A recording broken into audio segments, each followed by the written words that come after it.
Excuse me, good afternoon. I'd like to report a problem with my room. Good afternoon, ma'am. I'm very sorry to hear that. What is the problem is? The bathroom is in my room. It smells really bad, like something routine.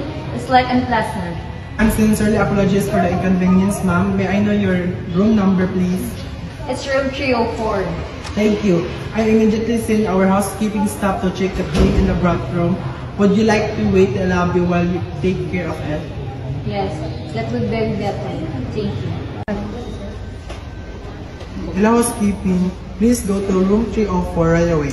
The guest reported a bad smell coming from the bathroom. Kindly clean and deodorize the area immediately.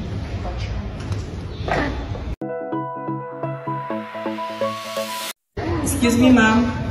Our housekeeping team has already cleaned and deodorized your bathroom. The odor should be gone now. Please check if everything is gonna be okay. The bathroom smells fine now. Thank you for the quick service. Again, ma'am, sorry for the inconvenience. Again, thank you so much, ma'am. Bye. Thank you.